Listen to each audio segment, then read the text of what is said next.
আজ প্রথমবারের মতো মুখোমুখি হচ্ছেন পুতিন ও ট্রাম্প। বিশ্ববাসীর নজর বৈঠকের দিকে। হামবুর্গে জি-20 সম্মেলনের বিরুদ্ধে বিক্ষোভ, পুলিশের সঙ্গে সংঘর্ষ। উত্তর কোরিয়ায় মার্কিন সামরিক অভিযানের হুমকিতে চীনের উদ্বেগ, সব পক্ষকে শান্ত থাকার আহ্বান। সফল ক্ষেপণাস্ত্র পরীক্ষা উপলক্ষে পিয়ংইয়ংয়ে জমকালো আয়োজন। কাতারের বিরুদ্ধে আরও কঠোর ব্যবস্থা গ্রহণের হুঁশিয়ারি সৌদি জোটের। চলমান সংকটের দীর্ঘমেয়াদী প্রভাব পড়ার আশঙ্কা যুক্তরাষ্ট্রের।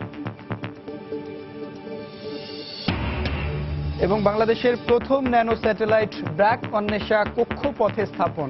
জাপানের ইনস্টিটিউট অব টেকনোলজির সহায়তায় ব্র্যাক বিশ্ববিদ্যালয়ের 3 শিক্ষার্থী স্যাটেলাইটটি তৈরি করেন। Bangladesh now roars into the space. This is just the beginning for Bangladesh.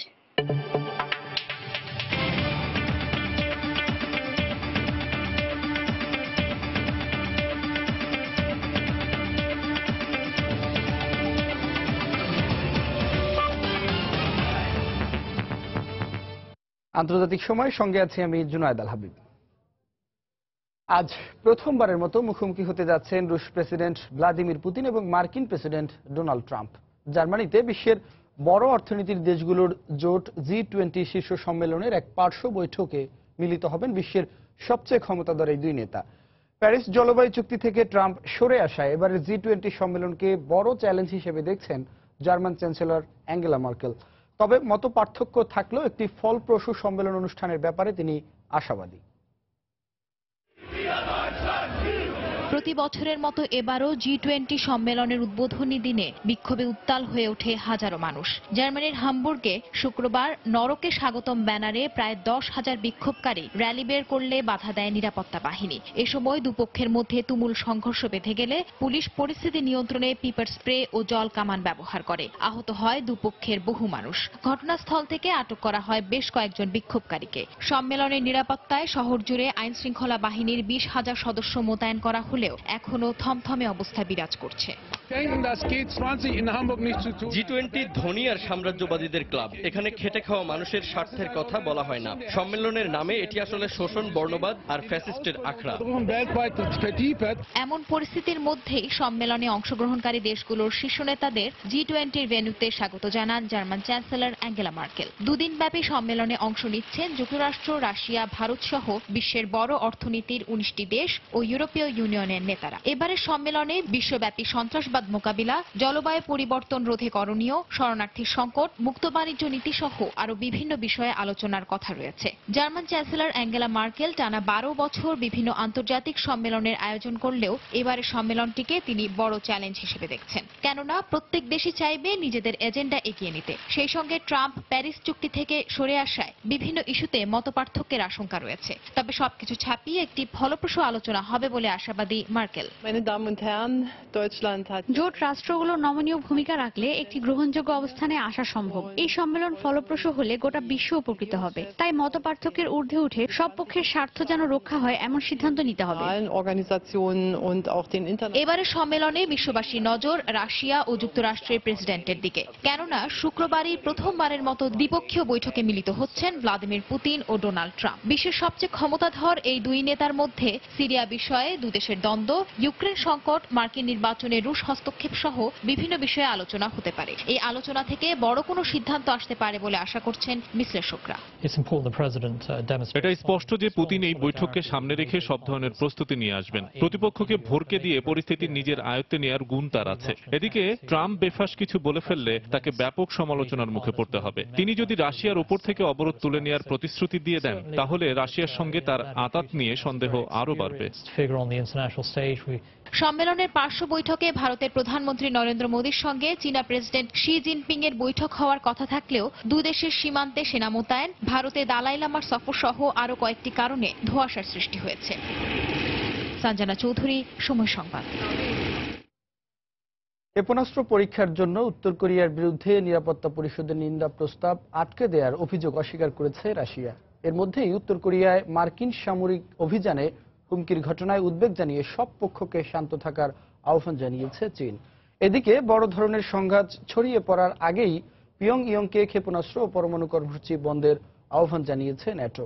এর মধ্যেই পরমাণু অস্ত্র বহনের সক্ষম নতুন আন্তঃমহাদেশীয় ক্ষেপণাস্ত্রের সফল পরীক্ষা নানা আয়োজন উদযাপন করেছে উত্তর কোরিয়া। আন্তঃমহাদেশীয় ক্ষেপণাস্ত্রের সফল পরীক্ষা উপলক্ষে বৃহস্পতিবার পিয়ংইয়ংয়ে জমকালো আয়োজনের ছবি প্রকাশ করে উত্তর কোরিয়ার রাষ্ট্রীয় টেলিভিশন। সামরিক কুচকাওয়াজ, আতশবাজি প্রদর্শনের পাশাপাশি গানের তালে নৃত্য পরিবেশন করতে দেখা যায় উৎসুক নাগরিকদের। ক্ষেপণাস্ত্র ছোড়ার জেরে উত্তর কোরিয়ার বিরুদ্ধে বিশ্ব সম্প্রদায়ের উদ্বেগ, উৎকণ্ঠা ও হুমকি ধামকির মধ্যেই দেশটিতে এমন আয়োজন করা হলো। গত মঙ্গলবারের ক্ষেপণাস্ত্র পরীক্ষার মাধ্যমে সামরিক খাতে আরও শক্তি অর্জনের দাবি করে পিয়ংইয়ং। আন্তঃমহাদেশীয় ব্যালিস্টিক ক্ষেপণাস্ত্রের সফল পরীক্ষার মধ্য দিয়ে উত্তর কোরীয় সামরিক বাহিনী ও এদেশের জনগণ আরেকবার বিজয় লাভ করল। আমাদের সামরিক শক্তি বাড়ানোর চেষ্টা অব্যাহত থাকবে। উত্তর কোরিয়া ধৈর্যের সীমা লঙ্ঘন করেছে উল্লেখ করে তারা সংলাপ নাকি সংঘাত চায় তা বেছে নেওয়ার সময় এসেছে বলে মন্তব্য করেছেন দক্ষিণ কোরীয় প্রেসিডেন্ট। আমরা উত্তর কোরিয়ার যে কোনো উস্কানিমূলক কর্মকাণ্ডের বিরুদ্ধে। তাদের উচিত জাতিসংঘ সমাধানের প্রতি সম্মান দেখিয়ে চলা। এছাড়া চলমান উত্তেজনা কমিয়ে আনতে সব ধরনের উস্কানি বন্ধ রেখে সংশ্লিষ্ট পক্ষগুলোর উচিত দায়িত্বশীল ভূমিকা রাখা। একইভাবে ন্যাটোর পক্ষ থেকেও অবিলম্বে উত্তর কোরিয়াকে সব ধরনের ক্ষেপণাস্ত্র ও পরমাণু কর্মসূচি বন্ধের আহ্বান জানানো হয়েছে। পিয়ংইয়ং এর নতুন ক্ষেপণাস্ত্র পরীক্ষার জেরে দেশটিতে যুক্তরাষ্ট্র সামরিক অভিযানের হুমকি দিলেও চীন বলছে এমন কথাবার্তায় উত্তেজনা আরো ঘনীভূত হবে। দায়িত্বশীল আচরণ ও আলোচনার মাধ্যমে সংকট সমাধানের আহ্বান জানিয়েছে দেশটির পররাষ্ট্র দপ্তর। আমরা উত্তর কোরিয়ার ধ্বংস চাই না, আমরা চাই পরমাণু অস্ত্রমুক্ত কোরিয়া দ্বীপ। এই অঞ্চলে চলমান সমস্যা সমাধানে আমরা বিশ্ব সম্প্রদায়ের সঙ্গে কাজ করছি। শান্তি প্রতিষ্ঠার লক্ষ্যে আমরা উত্তর কোরিয়ার সঙ্গে আলোচনায় প্রস্তুত। তবে এর আগে তাদেরকে সব ধরনের উস্কানিমূলক কর্মকাণ্ড বন্ধ করতে হবে। এদিকে বুধবার বিভিন্ন গণমাধ্যমে রুশ বিরোধিতায় নিরাপত্তা পরিষদে উত্তর কোরিয়ার বিরুদ্ধে নিন্দা প্রস্তাব আটকে যাওয়ার খবর প্রকাশিত হলেও একে ভিত্তিহীন বলে উল্লেখ করেছে মস্কো। একই সঙ্গে এমন ভুল তথ্য প্রচার ও নিরাপত্তা পরিষদের অভ্যন্তরীণ আলাপচারিতার বিষয়ে গণমাধ্যমে অপব্যাখ্যার নিন্দা জানায় রাশিয়া। রিয়াদুল ইসলাম, সময় সংবাদ। যুক্তরাষ্ট্রের বিরুদ্ধে মিথ্যা তথ্য প্রচার করে মস্কো পিয়ংইয়ং সম্পর্ক নষ্টের চেষ্টা করছে অভিযোগ করেছে রাশিয়া। উত্তর কোরীয় শ্রমিকদের রাশিয়ায় অবমাননার অভিযোগও অস্বীকার করেছে মস্কো। সম্প্রতি মানব পাচার বিষয়ক যুক্তরাষ্ট্রের বার্ষিক প্রতিবেদনে রাশিয়ায় উত্তর কোরীয় নাগরিকদের জোরপূর্বক কাজে বাধ্য করা হচ্ছে বলে উল্লেখ করা হয়। তবে এর কোনো ভিত্তি নেই উল্লেখ করে এক রুশ বিরোধী মার্কিন ষড়যন্ত্রের অংশ বলে মন্তব্য করেছে রুশ পররাষ্ট্র দপ্তর।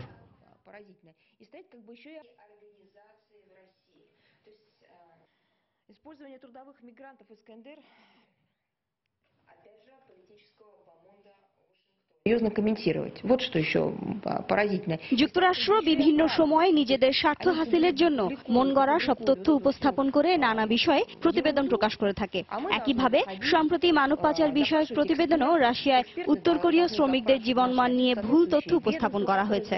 তারা মস্কো পিয়ংইয়ং সম্পর্ক নষ্টের পায়তারা চালালেও এই উদ্দেশ্য সফল হবে না। আন্তর্জাতিক সময় আরো দেখবেন। মসুলে এবার আইএসের হয়ে লড়ছে নারী জঙ্গিরা, দাবি ইরাকি বাহিনীর শিশুদের মানব ঢাল হিসেবে ব্যবহারের অভিযোগ।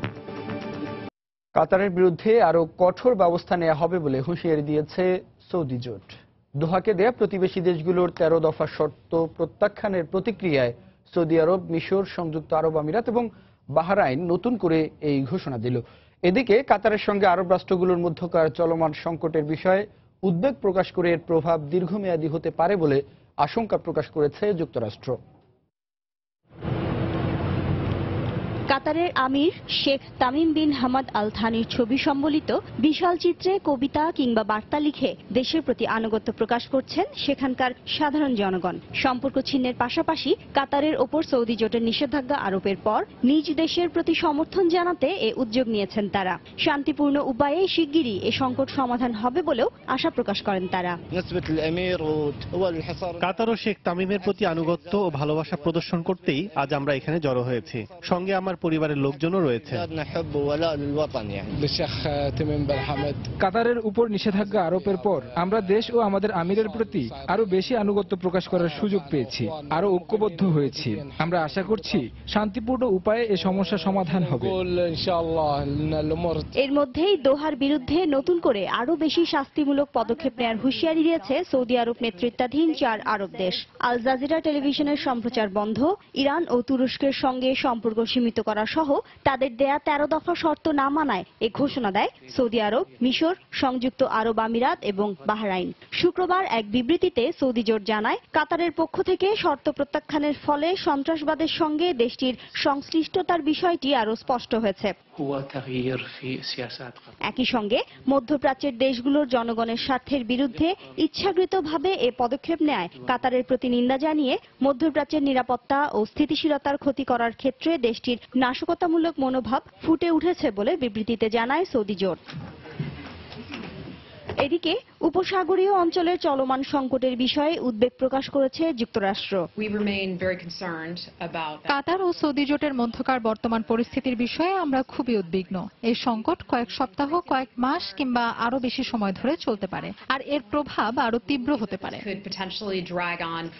গেল 5 জুন সন্ত্রাসবাদে মদদ দেওয়ার অভিযোগে সব ধরনের সম্পর্ক ছিন্নের পাশাপাশি কাতারের ওপর অবরোধ আরোপ করে সৌদি জোট। পরে দেশটি থেকে অবরোধ তুলে নিতে 13 দফা শর্ত দিয়ে সময়সীমা বেঁধে দিলেও শর্তগুলো প্রত্যাখ্যান করার সিদ্ধান্তে অটল থাকে দোহা।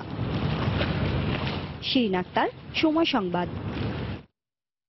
মালয়েশিয়ায় অবস্থানরত অবৈধ অভিবাসীরা আত্মসমর্পণ করলে শুধু 400 রিঙ্গিত জরিমানা দিয়ে দেশে ফিরতে পারবেন বলে জানিয়েছে দেশটির ইমিগ্রেশন মহাপরিচালক দাতুক সেরি মুস্তফা আলী। দেশে ফেরার যাবতীয় ব্যয় ওই ব্যক্তিকেই বহন করতে হবে। বৃহস্পতিবার ইমিগ্রেশন মহাপরিচালক জানান, অভিযানের মাধ্যমে গ্রেফতার করা হলে ন্যূনতম 5,000 রিঙ্গিত থেকে 10,000 রিঙ্গিত পর্যন্ত জরিমানা গুনতে হবে তাদের। একই সঙ্গে অবৈধ অভিবাসী কাউকেই আগামী 5 বছর মালয়েশিয়ায় প্রবেশ করতে দেয়া হবে না। 30 জুন অবৈধ অভিবাসীর জন্য ই-কার্ড বা অস্থায়ী নিবন্ধনের মেয়াদ শেষ হওয়ার পরেই অভিযান শুরু করে মালয়েশিয়া কর্তৃপক্ষ। এ পর্যন্ত 2000 অবৈধ অভিবাসীকে গ্রেফতার করা হয়েছে, এর মধ্যে 700-ও বেশি বাংলাদেশি। এছাড়া 44 জন কর্মকর্তাকে গ্রেফতার করা হয়েছে। এদিকে যারা বৈধভাবে গিয়ে অবহিত হয়েছে তাদের জন্য চলতি বছরের 31শে ডিসেম্বর পর্যন্ত রি-হিয়ারিং এর মেয়াদ নির্ধারণ করা হয়েছে। এছাড়া যারা ই-কার্ড পেয়েছেন তাদেরও 15 ফেব্রুয়ারি 2018 এর মধ্যে রি-হিয়ারিং এ অংশ নিতে হবে। ইমিগ্রেশন মহাপরিচালক জানান, অবৈধ অভিবাসীদের গ্রেফতারে তাদের নিয়মিত অভিযান অব্যাহত রয়েছে।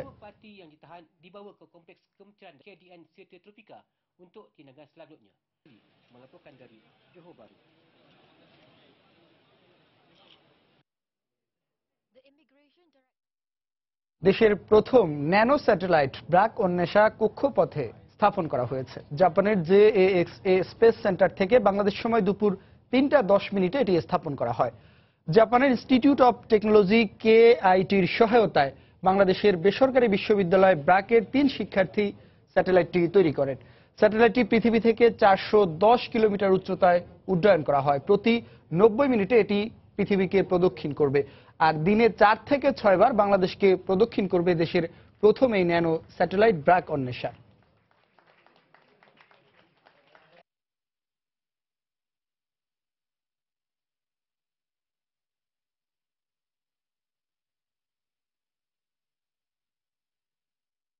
Deeply appreciative and hope we can build on this part. Nano satellite BRAC অন্বেষার উদ্ভাবক কাফি সহ সকলকে গভীরভাবে ধন্যবাদ জানাই। এটি শুধু ব্র্যাক ইউনিভার্সিটি নয়, বাংলাদেশের জন্য গর্বের বিষয়।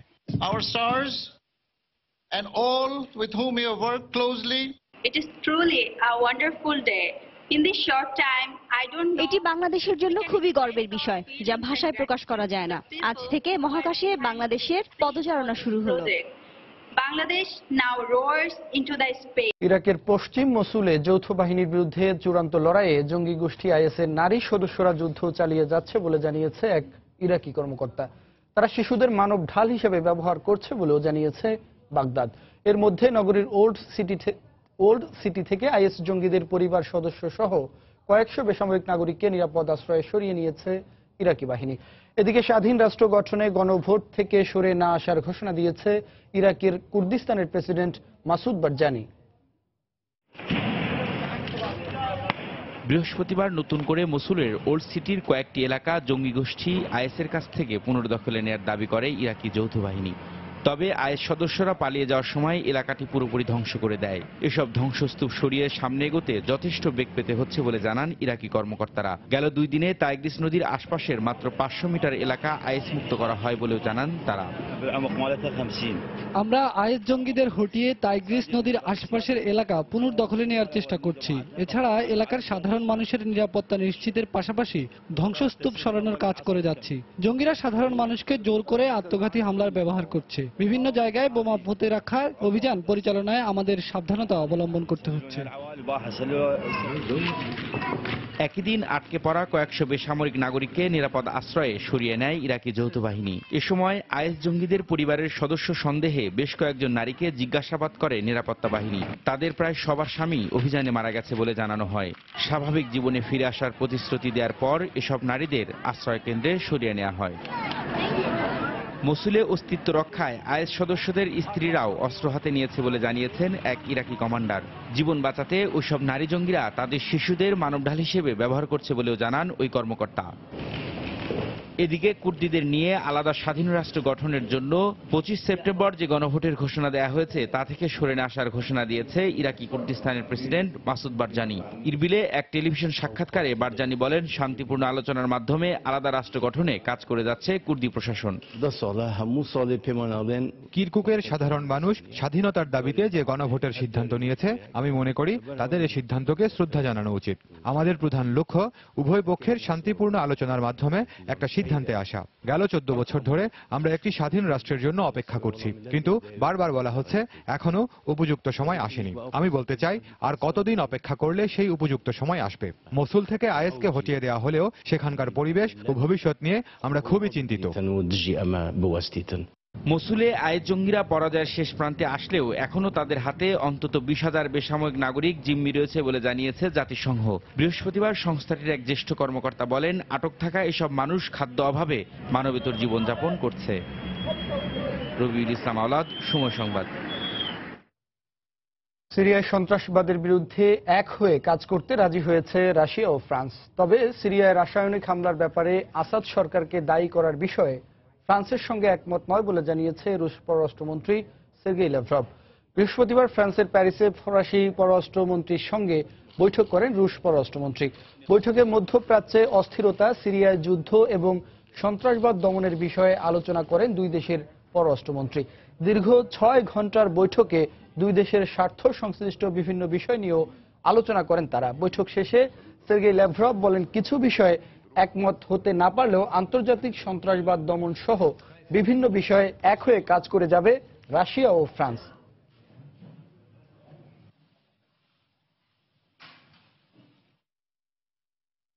রাদুগা KH-101 নামে রাশিয়ায় নতুন একটি ক্রুজ ক্ষেপণাস্ত্রের উচ্চ পর্যায়ের সক্ষমতার সন্তোষ প্রকাশ করেছেন দেশটির প্রেসিডেন্ট ভ্লাদিমির পুতিন। সিরিয়ার জঙ্গিদের অবস্থান লক্ষ্য করে সফলভাবে ব্যবহারের পর এই ক্রুজ ক্ষেপণাস্ত্রের প্রশংসা করলেন তিনি। বৃহস্পতিবার বিদেশি রাষ্ট্রগুলোর সঙ্গে সামরিক সহযোগিতার বিষয়ে রুশ কমিশনের দেয়া বক্তব্যে তিনি বলেন, KH-101 ক্রুজ ক্ষেপণাস্ত্র পরীক্ষায় এর উচ্চ সক্ষমতার বিষয়টি প্রমাণ হয়েছে। 4,500 কিলোমিটার পথ পাড়ি দিয়ে এই ক্ষেপণাস্ত্রগুলো নিখুঁতভাবে লক্ষ্যবস্তুতে আঘাত হানতে সক্ষম।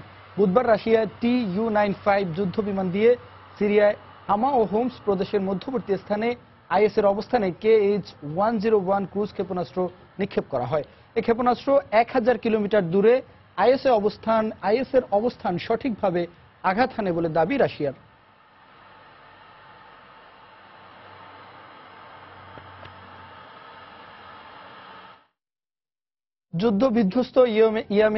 যুদ্ধবিধ্বস্ত ইয়েমেনের প্রায় 1 কোটি শিশুর জন্য জরুরি মানবিক সহায়তা প্রয়োজন বলে জানিয়েছে জাতিসংঘ।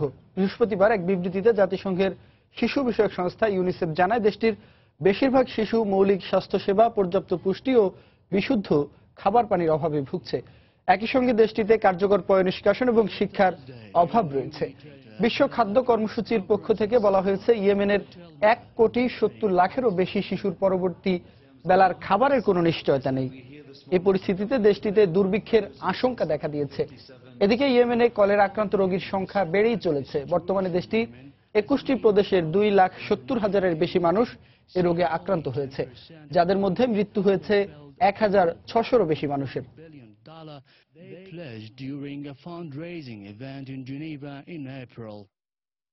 সৌদি আরবের পূর্বাঞ্চলীয় প্রদেশের কাতিফ এলাকায় শিয়া বিরোধী অভিযানের সময় হামলা নিরাপত্তা বাহিনীর এক কর্মকর্তা নিহত হয়েছেন। এ সময় আহত হয়েছেন আরও 3 জন। প্রেস টিভির খবরে বলা হয়, বৃহস্পতিবার সৌদি আরবের পূর্বাঞ্চলীয় শিয়া অধ্যুষিত কাতিফ এলাকায় অভিযানে নামে নিরাপত্তা বাহিনী। এ সময় পেট্রোল বোমার বিস্ফোরণ ঘটায় শিয়া বিদ্রোহীরা। এতে ঘটনাস্থলেই ওই কর্মকর্তা নিহত হয়। তবে নিহত পুলিশ কর্মকর্তার পরিচয় জানা যায়নি। এর আগে গেল 11 জুন শিয়া সম্প্রদায়ের হামলায় পুলিশের এক জ্যেষ্ঠ কর্মকর্তা নিহত হয়। শিয়া নেতা নিমর আল নিমরের ফাঁসি কার্যকরের পর অঞ্চলটিতে নতুন করে অস্থিরতা তৈরি হয়। এরপর থেকেই প্রায় সেখানে সহিংসতার ঘটনা ঘটছে।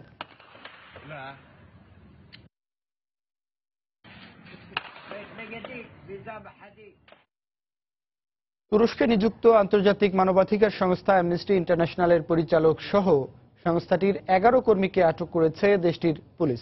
বুধবার ইস্তাম্বুলের বুয়ুকাদা হোটেলে ডিজিটাল নিরাপত্তা ও তথ্য ব্যবস্থাপনা শীর্ষক কর্মশালা থেকে তাদের আটক করে স্থানীয় কয়েকটি থানায় নিয়ে যাওয়া হয়। আটককৃতরা চরমভাবে ক্ষমতার অপব্যবহার করেছেন বলে অভিযোগ পুলিশের। তাদের বিরুদ্ধে আদালতে 7 দিনের রিমান্ড আবেদন করা হয়েছে। বৃহস্পতিবার এই ঘটনার তীব্র নিন্দা জানিয়ে অ্যামনেস্টি ইন্টারন্যাশনালের মহাপরিচালক সলিল শেঠি বলেন, সুনির্দিষ্ট কোনো অভিযোগ ছাড়া কাউকে আটক করা অপ্রত্যাশিত। এ সময় তিনি অবিলম্বে তাদের কর্মকর্তা কর্মচারীদের মুক্তির দাবি জানান। এদিকে শুক্রবার আটক মানবাধিকার কর্মকর্তাদের পুলিশ সদর দফতরে স্থানান্তর করা হয়েছে বলে জানিয়েছে পুলিশ।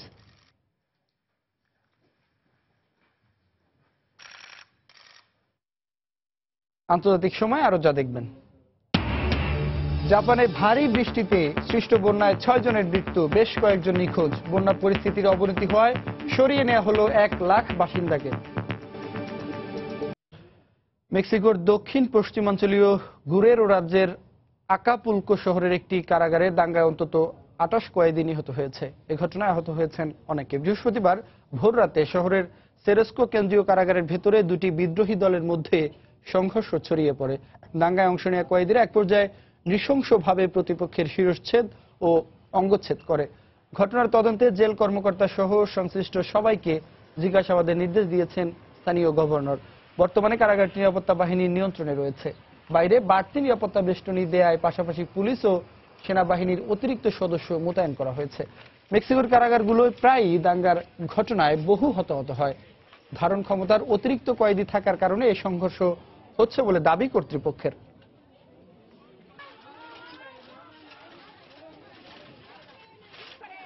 জাপানের দক্ষিণ পশ্চিমাঞ্চলে গত কয়েকদিনের প্রবল বৃষ্টিপাতের কারণে সৃষ্ট বন্যায় বৃহস্পতিবার নতুন করে আরও 6 জনের মৃত্যুর খবর পাওয়া গেছে।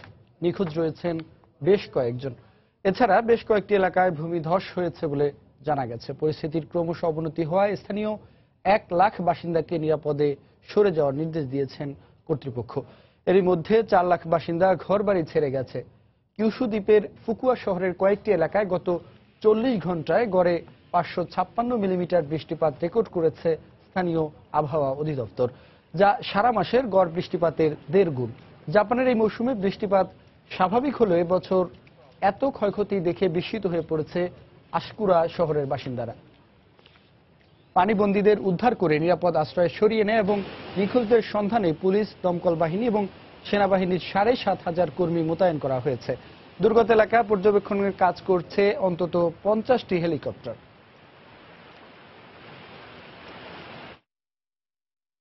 ফিলিপিন্সের মধ্যাঞ্চলে শক্তিশালী ভূমিকম্পে 2 জন প্রাণ হারিয়েছেন। আহত হয়েছে আরও শতাধিক মানুষ। ধ্বংসস্তূপে আটকা পড়ে আছে অনেকে।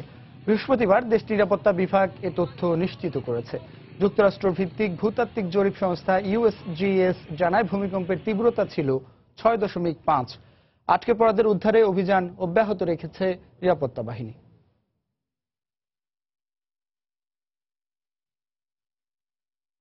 যুক্তরাষ্ট্রের ক্যালিফোর্নিয়ায় ভয়াবহ দাবানল ছড়িয়ে পড়ায় পুড়ে গেছে বিপুল পরিমাণ বনাঞ্চল। দাবানল অব্যাহত থাকায় আশপাশের রাস্তা বন্ধ করে দেওয়া হয়েছে সব ধরনের যান চলাচল। প্রাণহানির আশঙ্কায় এই এলাকার সব মানুষকে নিরাপদ আশ্রয়ে সরিয়ে নিয়েছে স্থানীয় কর্তৃপক্ষ।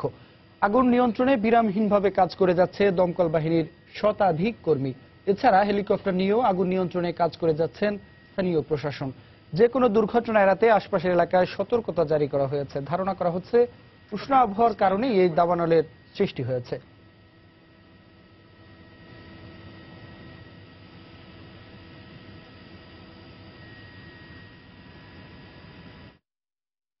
চীনের বিমানবাহী রণতরী লায়নিং হংকং এসে পৌঁছেছে।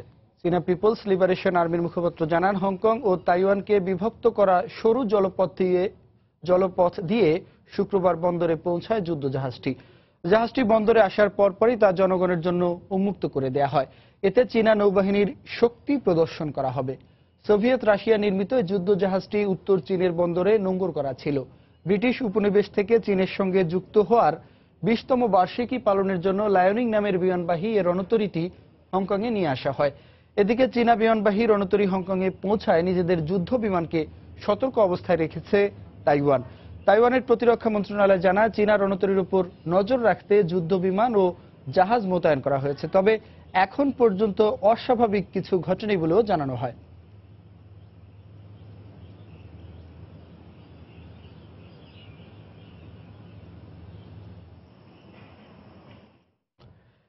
ফ্রান্সের জরুরি অবস্থার মেয়াদ আগামী 1 নভেম্বর পর্যন্ত বাড়ানো হয়েছে। বৃহস্পতিবার ফ্রান্স প্রশাসনের পক্ষ থেকে জরুরি অবস্থার মেয়াদ বাড়ানোর ঘোষণা দেয়া হয় বলে জানায় গণমাধ্যম। 2015 সালে ফ্রান্সের প্যারিসে সন্ত্রাসী হামলার পর জরুরি অবস্থা জারি করা হয়। এরপর কয়েক দফা জরুরি অবস্থার মেয়াদ বাড়ানো হয়। মধ্যপ্রাচ্যে জঙ্গি বিরোধী মার্কিন নেতৃত্বাধীন সামরিক জোটের অন্যতম সদস্য ফ্রান্স। দেশটিতে গেল 3 বছরে কয়েক দফা সন্ত্রাসী হামলার ঘটনা ঘটে। এর মধ্যে 2015 সালে প্যারিসে পথচারীদের উপর ট্রাক নিয়ে হামলার ঘটনা সবচেয়ে ভয়াবহ। ওই ঘটনায় নিহত হয় অন্তত 130 জন। পরে এর দায় স্বীকার করে জঙ্গি গোষ্ঠী আইএস।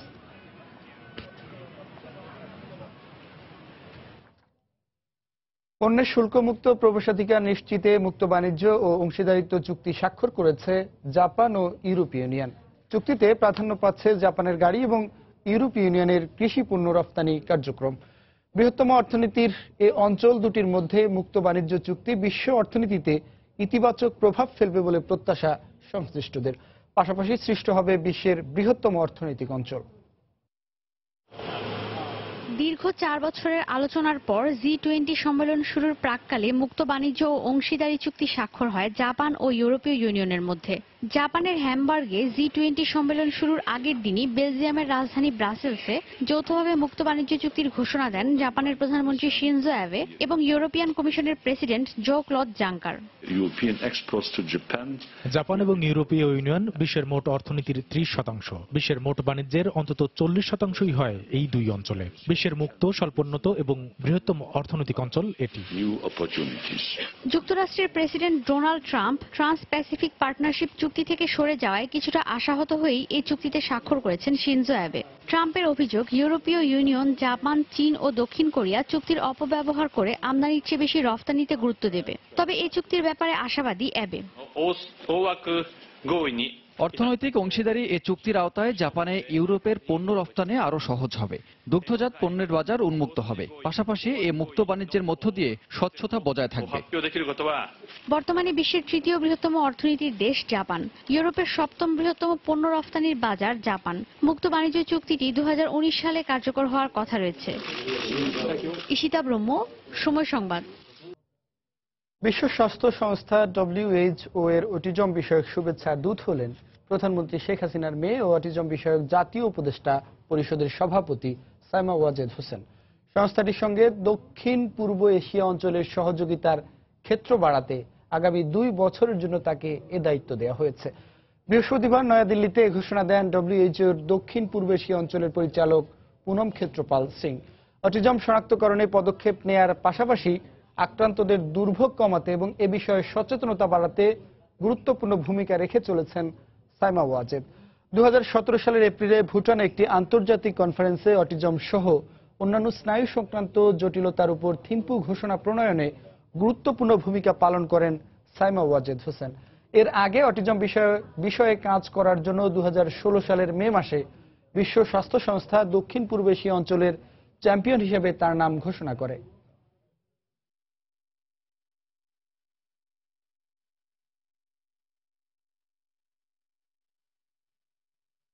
ব্রিটিশ বাঙালিদের আরো উৎসাহিত করতে তাদের অর্জনকে মূল্যায়ন করা উচিত বলে মন্তব্য করেছেন বঙ্গবন্ধুর নাতনি টিউলিপ সিদ্দিক এমপি। প্রথম মহিলা বাংলাদেশি মেয়র নাদিয়া শাহ এবং মেয়র পারভেজ আহমেদকে দেয়া এক সংবর্ধনা সভায় তিনি এ মন্তব্য করেন। এ সময় উপস্থিত অন্যান্য ব্রিটিশ এমপিরাও বাংলাদেশিদের কৃতিত্বের প্রশংসা করেন। লন্ডন প্রতিনিধি শোয়েব কবিরের তথ্য ছবি নিয়ে ডেস্ক রিপোর্ট। ব্রিটেনে বসবাসরত বহু প্রবাসী বাংলাদেশি রাজনীতি, ব্যবসা বাণিজ্য, প্রশাসন সহ সব ক্ষেত্রে কৃতিত্বের স্বাক্ষর রাখছেন। ক্যামডেন কাউন্সিলের প্রথম নারী মেয়র হিসেবে দক্ষতার সঙ্গে দায়িত্ব পালন করেছেন বাংলাদেশের মেয়ে নাদিয়া শাহ। সফল ভূমিকা রেখেছেন ব্রেন্ট কাউন্সিলের মেয়র পারভেজ আহমেদও। এবার তাদের কাজের স্বীকৃতি দিলেন বঙ্গবন্ধু নাতনি ব্রিটিশ এমপি টিউলিপ সিদ্দিক। বৃহস্পতিবার পার্লামেন্টের নিম্নকক্ষ হাউস অব কমন্সের একটি হলরুমে অনুষ্ঠিত সংবর্ধনা সভায় টিউলিপ বলেন, প্রবাসী বাংলাদেশিদের সমাজসেবামূলক কাজগুলো সবার সামনে তুলে ধরতে এবং মূল্যায়ন করতেই তার এই আয়োজন। এটা আমাদের জন্য খুব গর্ব করার একটা জিনিস যে দুইজন মেয়রই হবে বাংলাদেশি অরিজিনের থেকে। তাই আমি চেয়েছিলাম ইলেকশন হওয়ার আগে এই অনুষ্ঠানটা করব। তারপর ইলেকশন যখন ডেকে ফেললো তখন তো এটা করতে পারলাম না, তাই জন্য আমি ভাবলাম তাও আমাদের করার জন্য খুব ইম্পর্টেন্ট। এ সময় বিশ্বব্যাপী হেট ক্রাইমের বিরুদ্ধে ঐক্যবদ্ধ হওয়ার জন্য কমিউনিটির প্রতি আহ্বান জানান টিউলিপ। আমাদের সব বোন, খালা, মাদের উপর যে সব অ্যাটাক হয়েছে, স্পেশালি যারা নাকি হিজাব পরে তাদের উপর ভীষণ অ্যাটাক হয়েছে লন্ডনেও, ম্যানচেস্টারেও, ব্র্যাডফোর্ডে। আমি চাই যে আমরা জানি সাপোর্ট করি এবং আমরা জানি দাঁড়ায় বলি যে আমরা খুব গর্ব করি যে আমরা মুসলমান। এভাবে উৎসাহ প্রদান ভবিষ্যতে আরো ভালো কাজ করার ক্ষেত্রে অনুপ্রেরণা যোগাবে বলে মন্তব্য করেন দুই মেয়র। টিউলিপকে ধন্যবাদ দেই যে আমাদের যে কাজ করে গিয়েছি, উনি যে আমাদেরকে সবসময় সহযোগিতা করে গিয়েছেন গত 1 বছর যাবৎ, এবং আজকেও যে উনি যে আমাদের প্রতি মায়া দেখিয়েছেন, আমরা অবশ্যই আমরা এটা ভুলবো না।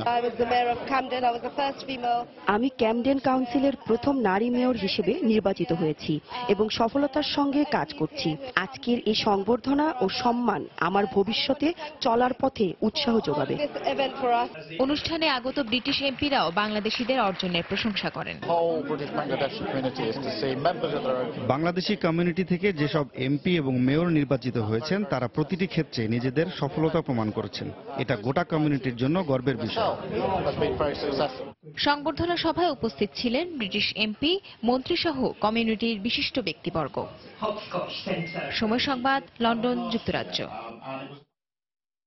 মার্কিন প্রেসিডেন্ট ডোনাল্ড ট্রাম্পের সঙ্গে ঘটা একের পর এক ঘটনা নিয়ে সরব সামাজিক যোগাযোগ মাধ্যম। ট্রাম্পের পোল্যান্ড সফরেও ঘটেছে তেমনই এক ঘটনা, যা এরই মধ্যে ভাইরাল হয়েছে। বৃহস্পতিবার পোল্যান্ড সফরে গিয়ে একটি অনুষ্ঠানে যোগ দেন ট্রাম্প ও ফার্স্ট লেডি মেলানিয়া। ভিডিওতে দেখা যায় অনুষ্ঠান শেষে সৌজন্য হিসেবে দেশটির প্রেসিডেন্ট আন্দ্রেজেস দুদার সঙ্গে হাত মেলানোর পর ফার্স্ট লেডি আগাতা কোর্নহাউসের দিকে হাত বাড়িয়ে দেন ট্রাম্প। ফার্স্ট লেডিও এগিয়ে আসেন, তবে তিনি হাত মেলান মার্কিন ফার্স্ট লেডি মেলানিয়ার সঙ্গে। এমন একটি ভিডিও এরই মধ্যে ভাইরাল হয়েছে সামাজিক যোগাযোগ মাধ্যমে। ভিডিওতে দেখা যায় পোল্যান্ডের ফার্স্ট লেডির এড়িয়ে যাওয়ার শুরুতে চুপসে যান ট্রাম্প। তবে পোল্যান্ডের ফার্স্ট লেডি যে কাজটি ইচ্ছাকৃতভাবে করেননি তা একটু পরেই বোঝা যায়। মার্কিন ফার্স্ট লেডির সঙ্গে হাত মিলিয়ে ট্রাম্পের সঙ্গেও হাত মেলান পোল্যান্ডের ফার্স্ট লেডি।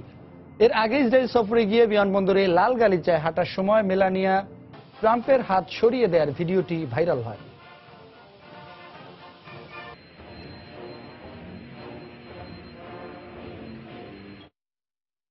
একসাথে যদি ৩,৮০৪ জনকে একই ভঙ্গিতে শরীরচর্চা করতে দেখা যায়, ব্যাপারটি কেমন হয়?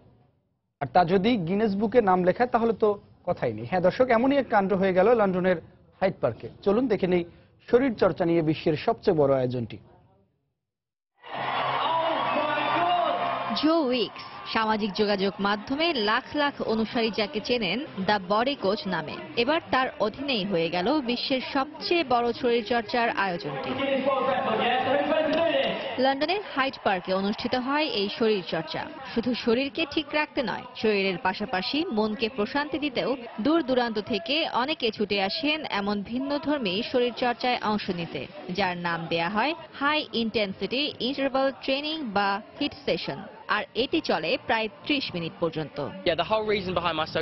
শরীরচর্চা নিয়ে আমার এই বিশাল আয়োজনের পেছনে একটাই কারণ, যেন মানুষ নিজেদের ঠিক রাখতে নিয়মিত শরীরচর্চা করে স্বাস্থ্যকর খাবার খায়। আমার খুবই ভালো লাগছে, অনেকেই আমার ডাকে সাড়া দিয়েছে। আমি সবার উদ্দেশ্যে বলতে চাই, এখনো সময় আছে, নিজেকে সময় দিন, ফিট রাখুন। এজন্য আপনাকে কোনো জিম বা প্রশিক্ষকের প্রয়োজন নেই, আপনি ঘরে বসেই পুরোপুরি ফিট থাকতে পারেন। এর আগে ৩,৬৮৭ জনকে নিয়ে আয়োজন করা হয়েছিল সবচেয়ে বড় শরীর চর্চাটি, কিন্তু এবার ৩,৮০৪ জনের অংশগ্রহণে অনুষ্ঠিত হয় শরীর চর্চার এই আয়োজন, যা রেকর্ড করে নতুন করে নাম লেখায় গিনেস বুকে। ফারজানা মুমু, সময় সংবাদ। আন্তর্জাতিক সময়ের শীর্ষ সংবাদ জানিয়ে দিচ্ছি আরেকবার। আজ প্রথমবারের মতো মুখোমুখি হচ্ছেন পুতিন ও ট্রাম্প। বিশ্ববাসীর নজর বৈঠকের দিকে। হামবুর্গে G20 সম্মেলনের বিরুদ্ধে বিক্ষোভ, পুলিশের সঙ্গে সংঘর্ষ। উত্তর কোরিয়ায় মার্কিন সামরিক অভিযানের হুমকিতে চীনের উদ্বেগ, সব পক্ষকে শান্ত থাকার আহ্বান। সফল ক্ষেপণাস্ত্র পরীক্ষা উপলক্ষে পিয়ংইয়ংয়ে জমকালো আয়োজন। কাতারের বিরুদ্ধে আরও কঠোর ব্যবস্থা গ্রহণের হুঁশিয়ারি সৌদি জোটের। চলমান সংকটের দীর্ঘমেয়াদী প্রভাব পড়ার আশঙ্কা যুক্তরাষ্ট্রের। এবং বাংলাদেশের প্রথম ন্যানো স্যাটেলাইট ব্র্যাক অন্বেষা কক্ষপথে স্থাপন। জাপানের ইনস্টিটিউট অব টেকনোলজির সহায়তায় ব্র্যাক বিশ্ববিদ্যালয়ের 3 শিক্ষার্থী স্যাটেলাইটটি তৈরি করেন। Bangladesh now roars into the space. This is just the beginning for Bangladesh. এই ছিল আন্তর্জাতিক সময়। যে কোনো খবর পেতে ভিজিট করুন সময়নিউজ.tv। সঙ্গে থাকুন সময়।